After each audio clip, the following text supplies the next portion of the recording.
to talk while we eat, because I'm hungry. Mm-hmm. And we've been talking about different topics, and yeah, so. Been working all day. Hard work. So what we want to talk about today is people fighting. I know you guys have seen this. People fighting at the workplace, like McDonald's.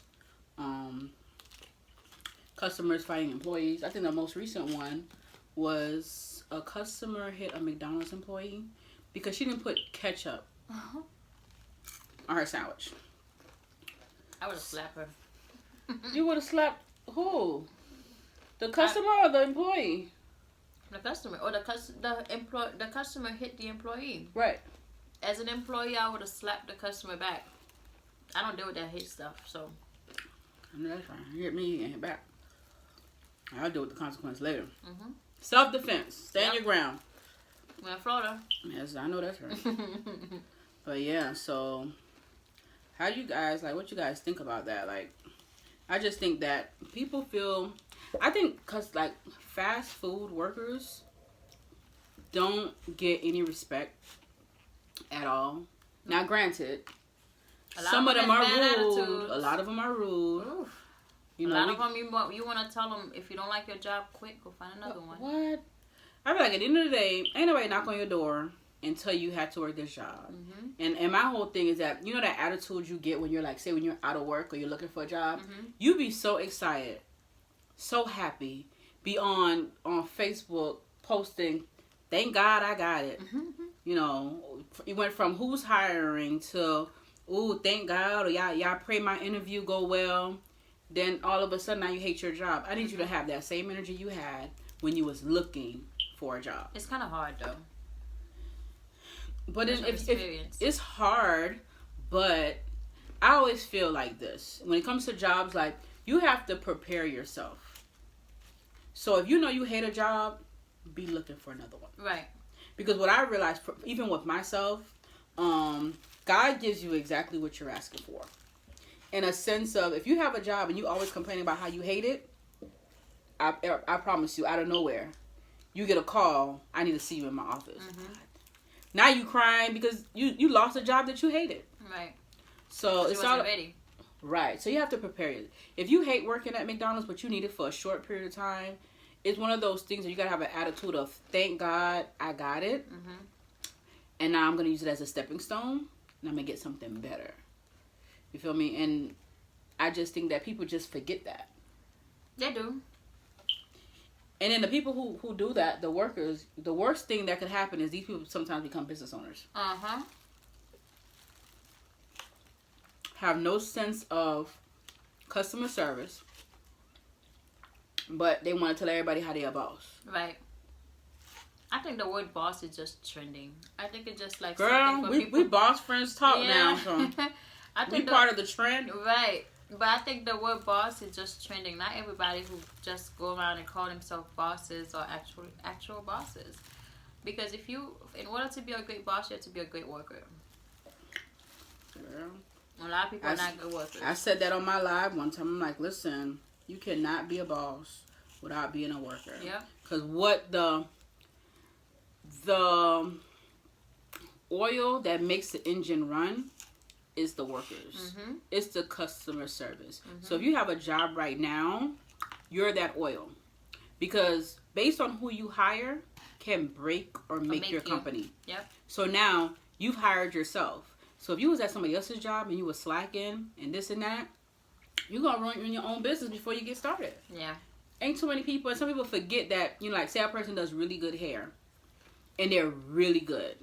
You're going to get clients. But your attitude is going to make the difference as if you're booked out and you just got like a normal flow. You still posting and, you know. So customer service goes a really long way. It does. Sometimes you don't even really want to deal with a person, but the fact that they treat you so good. Like, perfect example. You could have someone that charges $5 for this cup of juice. But with the $5, they give you an experience. They take care of you. They speak to you nice. They could offer you, you know, a straw. They, you know, whatever it is that I'm trying to make it seem with this color, they just go over and beyond. They give you an experience. It's $5. You got someone else who's selling the same juice, you know, for $2.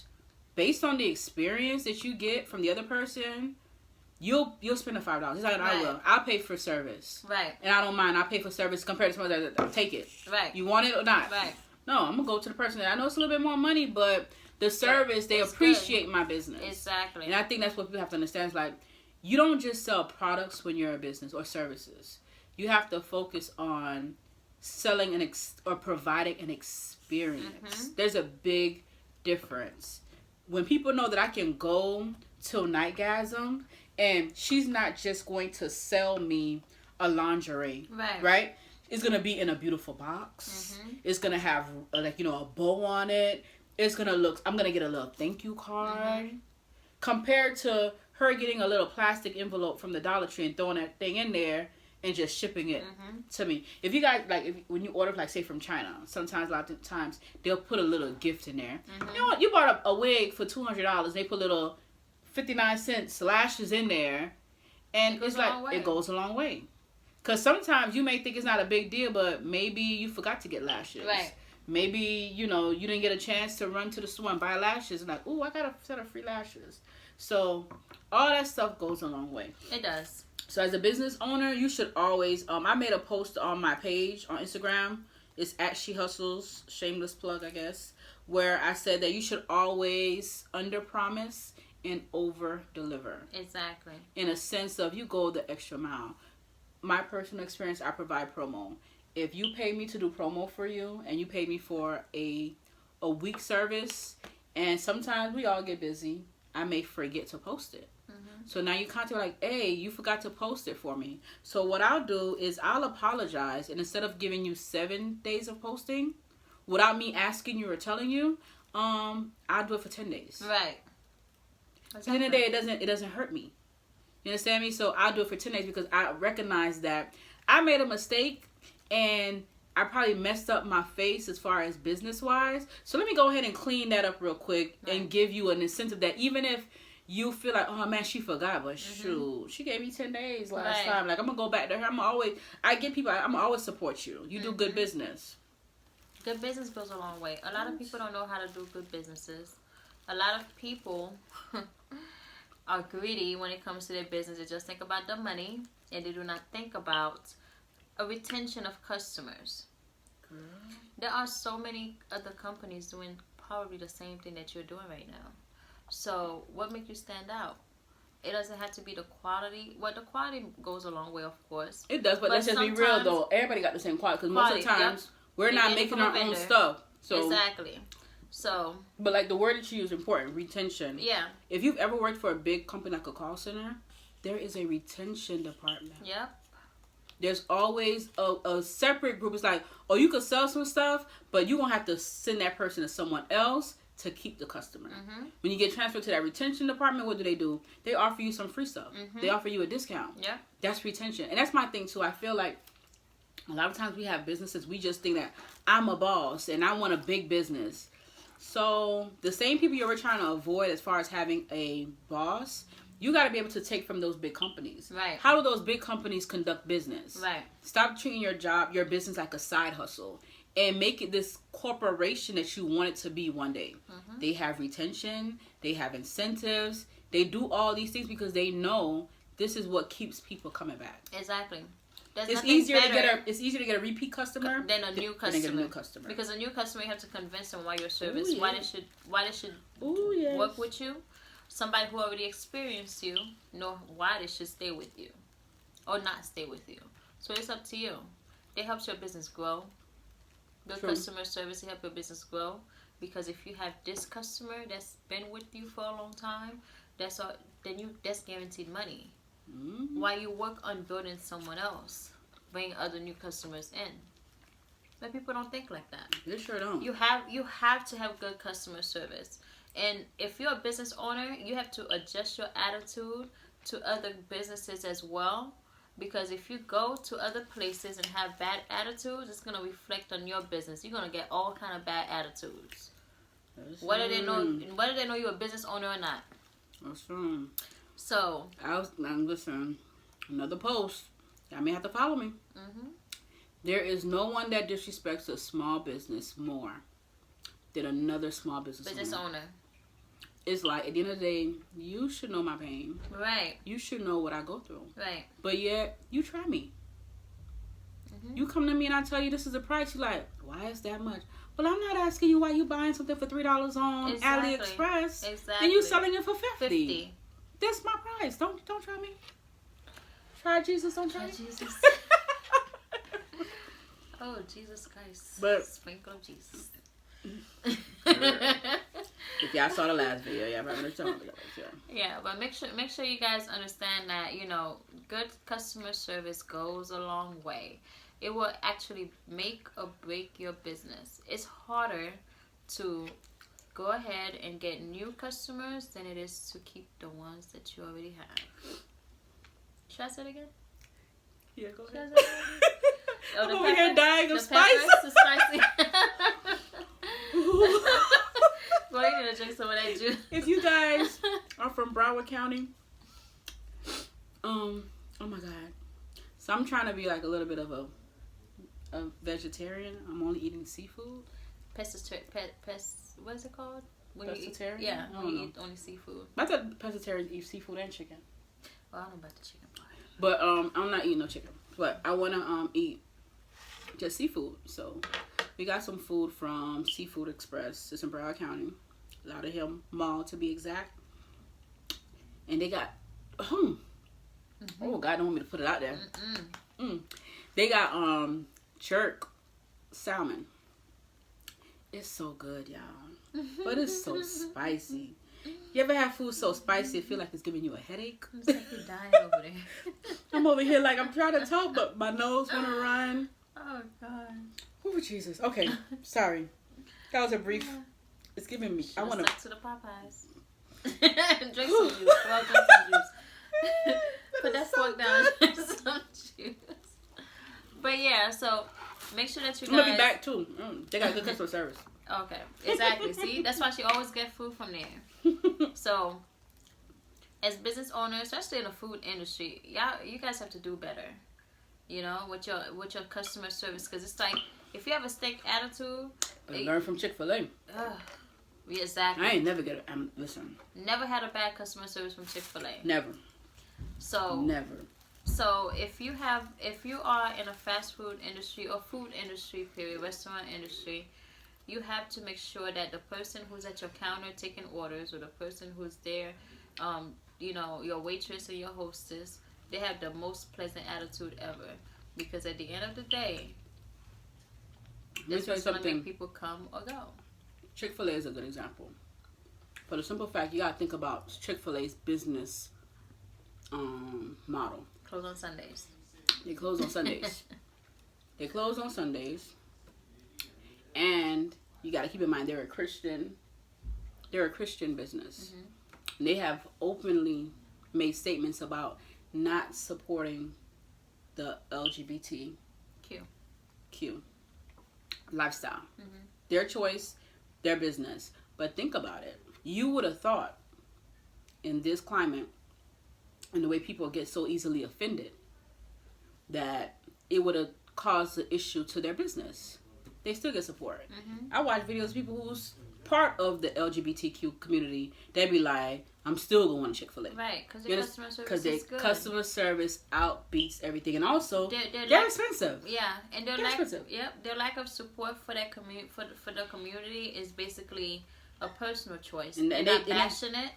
That's my thing. I just feel like you can have your personal choice as far as what you support, as long as you don't bash it. Right. Because everybody have a choice in life as far as what they want to do or what they don't want to do. Right. But you can't bash somebody else's way of life just because it's not something that you believe in. If you don't believe in it and it's not coming at you and it's not being implemented on you, then that's what you should focus on and worry about.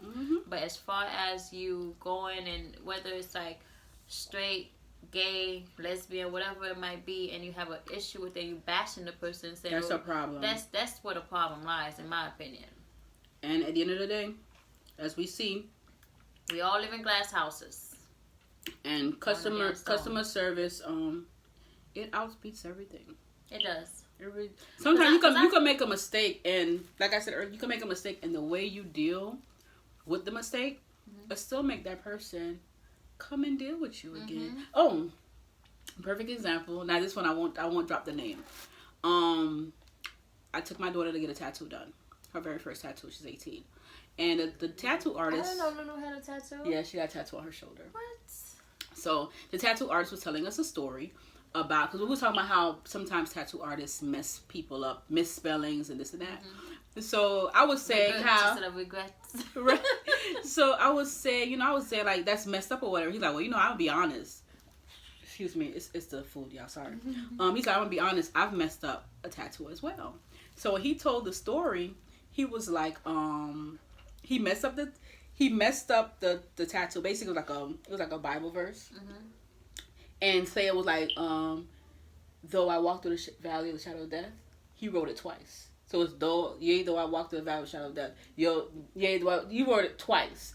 And he said when he's writing it, and he cleaned it off, and he was reading it, he was like, oh shoot, right? Well, now this part I didn't really agree with him, but whatever. He didn't tell the guy. He let the guy leave or whatever. So he was like, maybe a week later, the guy called him. He's like, man, everybody compliments me on my tattoo, but someone showed me that you messed up. You wrote it twice. So this is when the customer service comes in. He was like, oh my God, for real? Really? I'm so sorry about that. Like, just come see me and I'm going to fix it. I'm going to fix it for free and this and that. And the guy was like, nah, you good. He's like, I'm going to pay you because I want some more done. You good people. That could have went a different way. It could have. But the way that he humbled himself, he was willing to do something for free, but based on the fact that this person was actually a repeat customer and he knows how he does it all the time, he gave him the benefit of the doubt, even though he was lying. Right? So he gave him the benefit of the doubt and still felt like, you know what, I'm gonna still pay you. Right. Because you've done it so many times and I never had an issue. Right. So he could have been loud and strong, wrong and strong, and would have been like, oh no, I didn't. No. He tried to, his first reaction was like, oh man, like, let me fix it. I'll do something for free. That's the attitude you're supposed to have when you have a business. It is. Sometimes people be so scared to give free stuff, but when y'all didn't really pay nothing for it. Let's just be honest. Let's just be honest. That's crazy. Let's just be honest. But, I mean, like you said, he was wrong for letting him leave. Yeah. I guess I think that was wrong. That was wrong. But damn, that person would have been like, oh, like that person probably would have been more upset at that moment than when they went home and got all the compliments, because it would have been like fresh, kind of like I sit here for all of that, and I guess, but I don't know. See, everybody's different, because I be thinking like, you didn't read it. You didn't read it. Did he show him You just wrote it? You just wrote But see, it? what happened, what saved him is that ninja ain't read it either. That's why I'm blind. With my experience with tattoos, when you go and get a tattoo, when they put the stencil on, they have to show you what it is, and so you can let them know. He didn't read it. So we both didn't read excited. It. So I think maybe that's why he didn't give him a hard time, because we both messed up. Like, I could have told you before you put it on. Right. So at the end of the day, it just has to do with, even if you make a mistake, because mistakes happen. Sometimes a person may order a large, you send them a small. Like, excuse me. It just has to do with how do you deal with it. What's your retention? That's true. Skills. Like, how do you deal? And with retention, sometimes you gotta. The main thing is with retention is being very, very humble. Humble yourself. You have to accept the fact that somebody don't like something that you did, and that's fine. And that's okay. And you have to understand that. And once you realize that somebody don't like something that you did, it's better than me. I only have one piece and I was fine. When someone says something to you about your business, don't take it to heart. Look at it as something, as a learning experience, as something for you to grow from. Don't take it to heart. We just get too close and too personal we get too personal with these things. So that's what the problem is. Very, very true. Well, guys, make sure you guys subscribe. Follow us on every. What is it? Like, comment, share. Or is that Instagram? Share. But that's you. No, Facebook. It's like, comment, share. Oh, sorry. So yeah, so you're going to like, comment, and subscribe on our YouTube channel, Boss Friends Talk, and also make sure you share with your friends as well. So let them know about the new channel, so we can all share some gems. Chop it up. And drop down in the comments and give us some ideas on what we should talk about. So we're gonna try to keep the topics coming, but hey, we need some help sometimes. So let us know. Maybe we didn't see it. If you see something on Instagram, go ahead. Y'all like to tag the Shade Room, tag Boss Friends Talk. Let's see what's going on, and let's talk about it. So, bye, guys. Bye, friend. Bye, friend.